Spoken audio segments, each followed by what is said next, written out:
Сегодня я покажу вам рецепт классического итальянского песто. Мой муж итальянец, поэтому итальянские рецепты мне очень хорошо знакомы. Итак, нам понадобится обычный базилик, чеснок, твердый тертый сыр. Конечно же, итальянцы используют свои знаменитые сыры, это пармиджано и пекарино, но без проблем можно заменить их любым твердым тертым сыром. Оливковое масло, обычные кедровые орешки.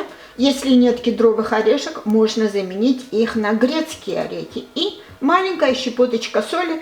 Это уже по вкусу, так как сыр обычно соленоватый, поэтому всегда пробуйте перед тем, как добавить соль. Очень просто готовится. Вот эти вот все ингредиенты нам нужно или в блендере, или в кухонном комбайне перемешать до однородной консистенции, и все. Для начала я вымою свой базилик и чуть-чуть подсушу. Базилик я вымыла и подсушила. Теперь все вот эти ингредиенты перенесем в кухонный комбайн и измельчим до однородной консистенции. И что самое главное теперь, какая пропорция? Вот у меня здесь около 200 грамм базилика. На 200 грамм базилика берем примерно такое же количество твердого тертого сыра. Примерно около 50% или даже чуть меньше орешков. Здесь у меня около 80 грамм.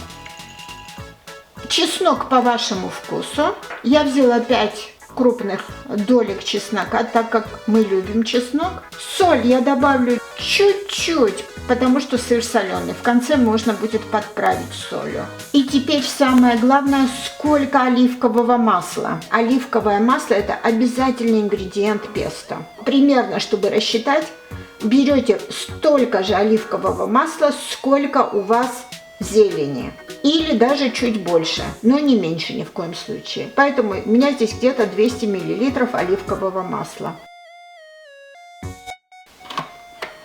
И теперь осталось только нажать на пуск.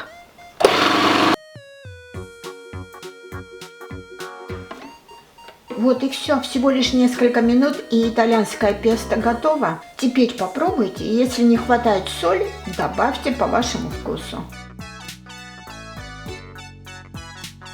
Хранить можно в холодильнике до 1 месяца, но обязательно плотно закройте банку крышкой.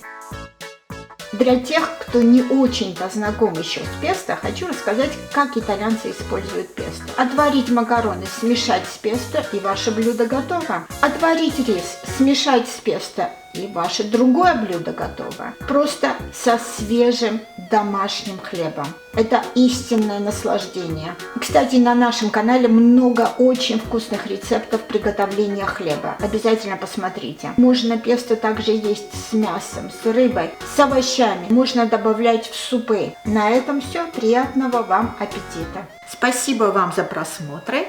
Подписывайтесь на наш канал и делитесь нашими рецептами со своими друзьями.